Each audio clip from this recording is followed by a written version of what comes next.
안녕하십니까? 팔체질TV의 배철환 원장입니다. 오랜만에 이런 형식의 동영상을 찍었습니다. 이제까지는 환자 진료 위주로 찍었지만 오늘은 특별하게 몇 가지 제가 드릴 말씀이 있어서 이런 형식으로 동영상을 찍습니다. 우리 한의원 동영상은 아시다시피 어떤 기획도 없고 어떤 연출도 없고 어떤 플랜을 잡고 하는 게 아니고요. 현장에서 환자가 말하는 거, 또 치료하다가 바쁜 짬을 내서 이렇게 동영상을 촬영하기 때문에 화질과 음질이 결코 좋다고 볼 수 없습니다. 이 점에 대해서는 조금 죄송하게 생각하지만 여러분이 볼륨을 크게 하고 청취를 하면 듣고 이해하는 데는 별 지장이 없습니다. 오늘은 우리가 이 위대한 체질의학을 공부하면서 임상에서 시술하면서 알고 있는 점, 한 30-40년 이상 제가 임상을 하다 보니까 깨달은 점, 이런 것들에 대해서 간단하게 몇 개를 말씀드리겠습니다. 우리가 요즘에 자가면역 질환이 굉장히 많아지고 또 그렇게 진단도 많이 내리고 있습니다.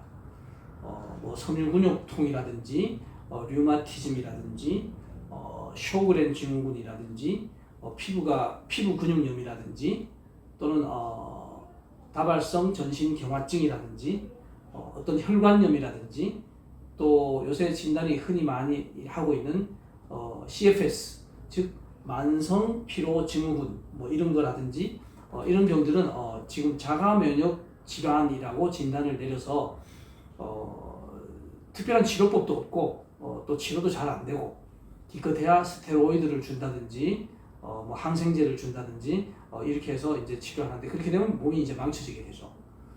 그래서 이 자가면역 질환이 특별히 많아지지만 이 자가면역 질환은 현재 굉장히 난치병으로서 그 질병의 원인도 잘 모르고 따라서 원인을 모르기 때문에 치료법도 뚜렷이 없고 이런 건데 의외로 이런 난치병인 자가면역 질환들이 체질 치료로서 비교적 잘 된다.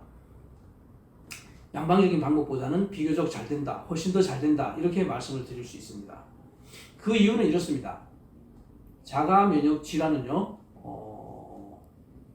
그 원인이 음식에 있다고 말해도 과언이 아닐 정도로 음식하고 밀접한 관계가 있습니다. 따라서 우리 체질의학은 체질에 따라서 음식도 나눠 먹고 갈라서 맞춰 먹고 약도 약식 동원이라고 해서 음식의 원리와 마찬가지로 체질에 따라서 맞춰서 쓰는 이런 것이 이제 체질의학입니다.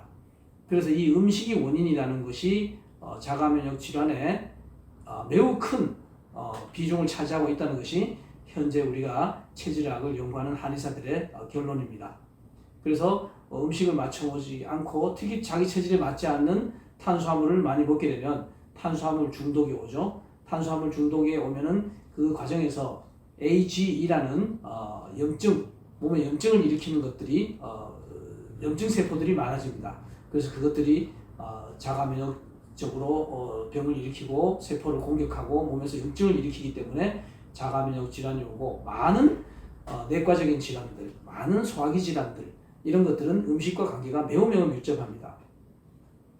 특히 소화기 질환도 음식과 관계가 매우 밀접한데요. 그것은 바로 이제 음식이 우리가 입에서 먹게 되면 식도, 위, 십이장, 소장, 대장을 거쳐서 항문으로 나가기 때문에 음식에 바로 내려가는 이 통로가 소화기이기 때문입니다. 그래서 음식이 나한테 맞지 않는 것을 먹게 되면 엄밀히 말하면 이 내부적인 이 소화기에 알러지 반응이 온다고까지 할 수 있습니다. 그래서 맞지 않는 음식을 먹으면 체하거나 맞지 않는 음식을 먹으면 설사가 나거나 속이 더부룩하거나 이런 현상이 많습니다. 그래서 이 소화기 질환과 난치성 질환인 자가면역 질환은 음식이 상당히 그 원인 중에 비중을 많이 차지한다 해도 과언이 아닙니다. 그래서 이런 것들은 반드시 체질 치료를 하면은 좋은 결과를 얻을 수 있고 난치성인 자가면역 질환조차도 체질 치료와 체질에 맞는 약물을 쓰고 식이요법을 하고 체질에 맞는 침 치료를 하면 매우 좋아지는 것을 경험하게 됩니다. 한편으로 우리가 쉬운 병으로 비교적 간단한 병으로 알고 있는 통증이 있습니다. 통증, 간단한 통증, 무릎이 아프다, 허리가 아프다, 엘보가 아프다, 뭐 이런 것들은 체질 치료로 간단한 병이지만 체질 치료로 쉽게 낫지 않는 질환군입니다. 동통성 질환은요. 그래서 이 동통성 질환은 체질 치료도 해도 되지만 체질 치료 외적인 어떤 치료법을 우리가 구사해야 됩니다. 그것을 이제 우리 오래된 경험 많은 의사들은 그 치료법을 구사할 줄 알죠. 그래서 이제 이 아시올 요법이라든지 특별한 침 구호법을 이제 구사해서 동통을 치료하면 또 치료가 잘 됩니다. 근데 체질만 집착해서 이 체질만으로 이런 동통 질환을 잡겠다고 덤벼들면은 동통 질환은 의외로 간단한 질환임에도 불구하고 체질 치료가 조금 덜 듣는 이런 경향이 있습니다.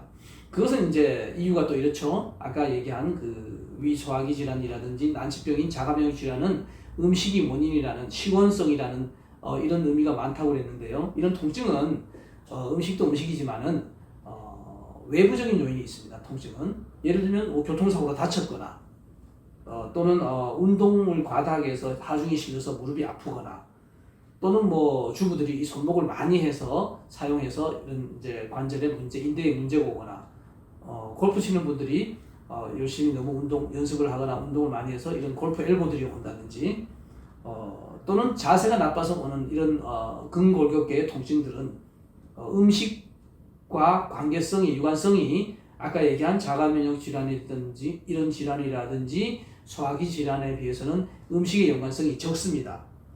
그렇기 때문에 이런 것은 또 거기에 맞춰서 체질 치료적인 면 외에 어떤 치료법을 구사해야지만 치료가 잘 됩니다. 지금 우리 한의원 경우는 이런 통증 질환도 매우 잘 치료가 됩니다. 근데 그 치료 방법은 체질적인 치료 외에 다른 어떤 방법을 씁니다.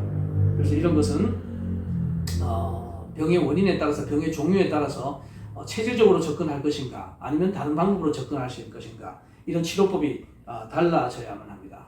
그리고 여러분들이 이제 알아야 될 것이 또 하나 있는데요. 이 팔체질 의학에 있어서는 치료법에서 이 약물에 대한 것, 한약 투여에 대한 것은 연구가 된 바가 없다는 것을 알아야 됩니다. 그래서 이 약물 투여는요, 팔체질 의학을 마스터한 사람이 또 사상학에 대해서 또 마스터를 해서 약물 투여하는 것을 습득을 해야만 약물은 다른 방법으로, 다른 원리로 구사를 한다는 것을 알려드려야 됩니다. 그래서 이 별도로 이 팔체질과는 별도로 약물을 구사하는 법은 연구하고 공부를 해야만 되고요.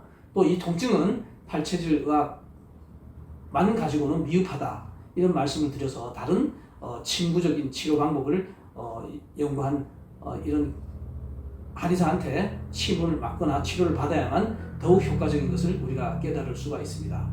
그래서 오늘은 병에 따라서 치료법도 다르게 구사해야 된다는 것을 주제로 여러분에게 말씀을 드렸습니다.